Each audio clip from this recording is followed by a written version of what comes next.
Breaking news, February 19th, 2026, the United States has pulled together the biggest concentration of aerial and naval firepower in the Middle East since the 2003 Iraq War. We're talking 2 carrier strike groups, dozens of F-22 Raptors arriving in Europe, F-35 strike fighters, tankers, AWACS, spy drones, the works basically, all positioning for what could be weeks-long campaign against Iran. So top of the list for the Trump administration is weighing devastating strikes against Iran should the Geneva nuclear talks stall over the enrichment, missiles, and the proxies like Hezbollah and Houthis, because at this point, Iran's rhetoric is up to level 11, saying that they don't want to talk about the proxy armies or the missiles. Oh, those 2,000 ballistic missiles, those, we're not going to use those. Those aren't important. That's the rhetoric coming out of Iran. There's also joint drills being run with Russia. Closing the Straits of Hormuz partially is what Iran did a few days ago. Markets seem a little bit nervous with oil prices jumping a little bit, and sources are saying that strikes could kick off as early as this weekend if no deal lands. Let's talk about some of the latest headlines and the shocking rhetoric coming out of Iran. Iran-Russia drills amid U.S. carrier moves. Russia warns of escalating Iran tensions amid U.S. military buildup. So it's very interesting at this point. Russia is warning Iran. Typically, the rhetoric coming out of Russia is usually anti-West. It's usually anti-US. So very interesting at this point that Russia's like, hey, Iran, hey, calm down, man. Like, we know you're our friend, but at the same time, we really don't want you getting in a fight with Uncle Sam because it's not going to go well for you. And we probably aren't actually going to step in. In my opinion, that's kind of what Russia is saying. If they were to step in, likely what we would see from Russia would be more of just a supportive role, dropping off equipment, kind of like what we've seen China do, where China's like, no, we're supporting you, little buddy. Go ahead. Yeah, good luck with this fight. Here's some surface-to-air missiles, and here's some surface-to-air missile radars. Go ahead. Yeah, just test these out for us, and then just report back before the Ayatollah's palace is turned into a parking lot, okay? Just send us a text. Let us know how these radars did. Don't worry. I'm sure everything will go fine. And then here's a wild card adding even more heat right now. President Trump on Truth Social said he's been telling Prime Minister Keir Starmer of the UK that leases are no good when it comes to countries, and that he is making a mistake by entering a 100-year lease with whoever it is, claiming the right title and interest to Diego Garcia, a strategic location in the Indian Ocean. He's blasting President Keir Starmer of the UK over the Chagos Island deal. The UK government is pushing forward potentially transferring sovereignty of the Chagos archipelago to the Mauritius while securing a 99-year lease on the massive joint US-UK base on Diego Garcia. To me, it's kind of like when the UK negotiates, they're like, oh, we live in a world of rainbows and butterflies. Everybody's just eating candy and not getting fat all day long. They're not really thinking strategically. I don't get a lot of strategic mindedness out of the UK at this point, and the Brits are just cool people. I enjoy the Brits a lot, but at the end of the day, negotiation is huge, and when it comes to securing an island that's one of the greatest force projection islands in the world, you got to take a tough position, and it looks to me that's what the Trump administration is doing. But here's where it gets really wild. President Trump goes on to say, should Iran decide to not make a deal, it may be necessary for the United States to use Diego Garcia and the airfield located in Fairford in order to eradicate a potential attack by a highly unstable and dangerous regime. An attack would potentially be made on the UK as well as other friendly countries.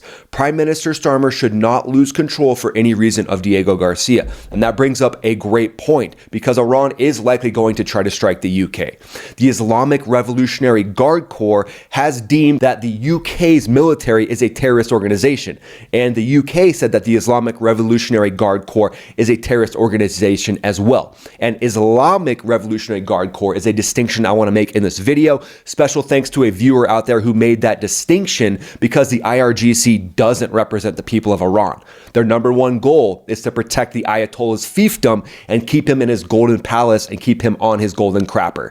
That's the number one goal of the Islamic Revolutionary Guard Corps. They are not the Iranian Revolutionary Guard Corps because, again, they're not standing up for the free people in Iran who want freedom and who want to be out of the thumb of the religious extremists. So when it comes to these fighter jets actually being used, it's really right now hanging on what happens with the negotiations in Geneva. It looks like a bit of deadlock, with other reports saying that progress has been made. But again, Iran is saying nothing is on the table except for the nuclear program. President Trump has demanded full compliance, no more uranium enrichment wiggle room, no ballistic missile program, cut proxy support or else. Iran says no way. The U.S. response, this massive force posture to back the diplomacy with steel. The USS Abraham Lincoln is on station in the Arabian Sea with about 80 aircraft. The USS Gerald R. Ford, the newest, most advanced supercarrier, is steaming there, and it should be there any minute if it hasn't arrived already. Expect those two to add up and add a huge force multiplier of strike power and air power with both of those carriers in the region. But Iran's not backing down quietly. Literally at this point, Russia is like, hey, Iran, yeah, you might be getting a little too big for your britches. You might want to tone things down just a little bit because, again, Russia, an ally of Iran, an ally to a point, is basically seeing the writing on the wall.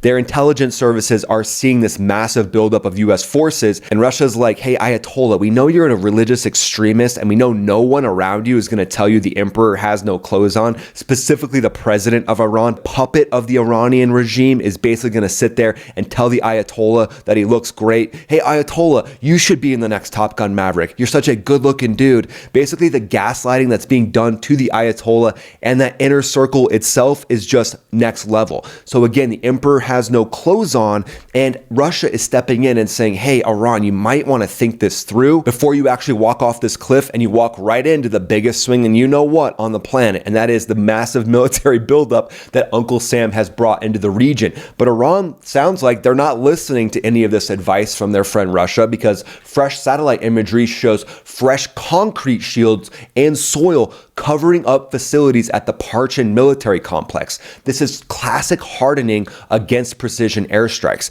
They've run live fire drills closing sections of the Straits of Hormuz, the choke point for 20% of global oil, and that's a flex as well. They're saying, we can do this. We can do whatever we want. They're like that angry kid who's just mad at their dad until they're 40. They're that 40-year-old who's like, Dad, you never paid any attention to me, so we're going to shut down the Straits of Hormuz. But Supreme Leader Khamenei is extremely defiant, saying that no one can strip Iran's enrichment rights, and he's warning that any U.S. move could backfire badly. Proxies are on alert. Hezbollah Houthis are ready to light up multiple fronts if Iran is attacked. So shock value here is off the charts. The most serious U.S. posture since Iraq. 13 warships in the region, more en route, and Europe is helping to enable the surge with bases at places like Lakenheath in the UK, helping to stage advanced fighters like F-35s, F-16s, and F-22s that can be used and get to the region relatively quickly should things go down. F-35Bs from the Royal Air Force look like they have moved to Cyprus, and then RAF Eurofighter Typhoons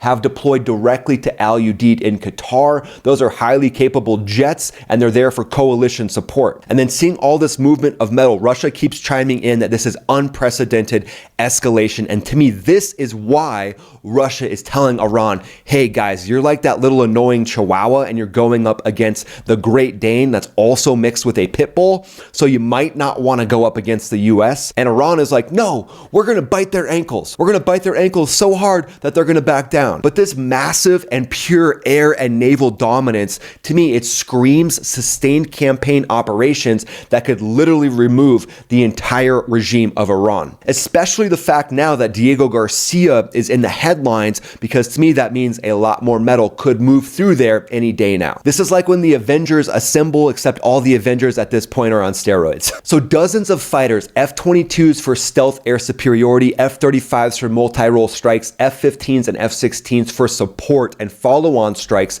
have been repositioning from bases like Lakenheath, plus staging through Germany, Italy, and Spain, KC-135 tankers for long legs, E-3 Sentries for command and control, U-2s that could pull real-time intel every single day, along with advanced drones like the RQ-4 Global Hawk, Arleigh Burke-class destroyers loaded with Tomahawks for standoff strikes, allies like the UK contributing directly with Typhoons, to Qatar, F-35Bs to Cyprus. Everything is building to a level that we haven't seen before. President Trump is mulling options, no final call yet, but the pieces are all in place. F-22s have been reported en route. And then just so we're clear, guys, on X and basically multiple websites out there are jet tracking platforms, and that's where I'm seeing a lot of this information. So all this information, unfortunately, is open source. So you can see all these jets, where they're they're flowing to, where they're going based on a lot of these X accounts and from places like the Aviationists. These are accounts like OSINT Defender that show where these jets are going. So it's not a secret that this massive amount of military hardware is rolling into the region. F-35s have been sighted in the area. Potentially 12 of those from the Vermont Air National Guard are in the region, and then 18 more could be en route from Lakenheath from the reports I'm seeing.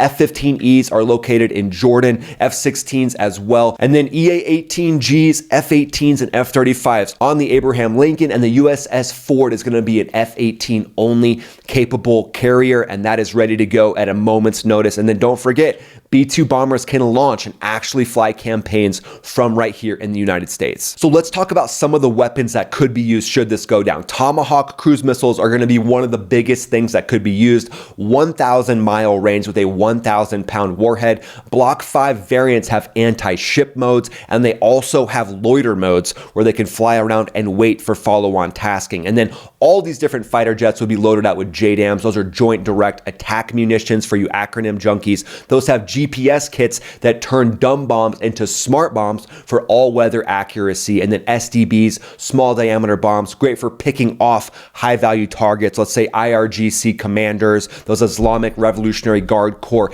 headquarters, where they're basically using operations to take down the protesters in Iran themselves. Those could be struck with very low collateral damage SDBs. And then JASSMs, Joint Air-to-Surface Standoff Missiles, stealthy design that can evade radars. Those are part of the AGM-158 family, and they can integrate seamlessly with F-35s, F-22s, launching them off, and then those jets become stealthy after they get those off of the rail. But Iran is going to counter this with ballistic missiles, massive amounts of ballistic missiles, so you have to have assets in the area, this different naval buildup that can strike down these highly advanced weapons from Iran. That's one of their biggest things in their playbook. Everyone talks about the nuclear weapons, but the ballistic missiles are essentially more because they're the revolver that's held to the head of the different US bases in the region and to Israel itself. So being able to strike those down is going to be a massive capability that the US is going to need to have should this go down. And even striking them down with missiles that can be carried by F-35s and F-22s, that could be another form of deterrence as well. So strap in for this hypothetical situation. So let's talk about an F-35 pilot blasting off the USS Abraham Lincoln. The catapult launches him off of that, afterburners are lit,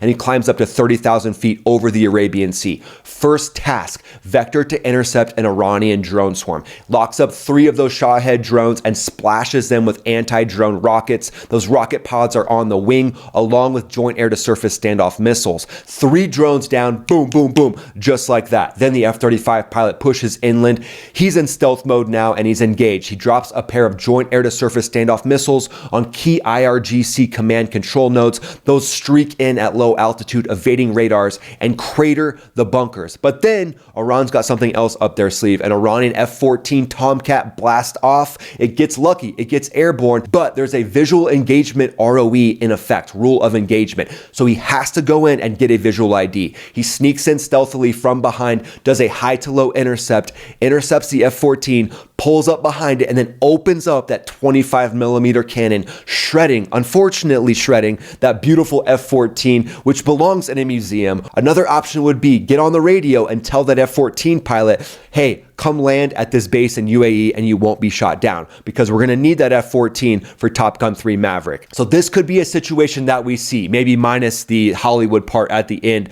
getting the F-14 to land at a base in UAE, but a burst from that 25mm cannon would shred that F-14, making it tumble down, and that pilot would eject, and they would likely be scooped up right away by naval assets in the area. So wrapping this all up, massive US buildup with Europe enabled through bases and limited direct contributions from the UK, F-35Bs, and then Diego Garcia, political drama that is stewing there. This shows me that if diplomacy fails, things could go kinetic fast. This is the most serious air power posture that we've seen in years. What do you think? Do you think we'll see strikes here in the next few weeks? Let me know your take in the comments below. Follow me on X, follow me on Instagram. I'm posting there pretty much every day. And if you want a live from me every week, click the link in the description and join the Max Ready Room. I'll see you guys there on the live, and I'll see you in the next video that pops up right here. This is Ryan, also known as Max Afterburner, signing off.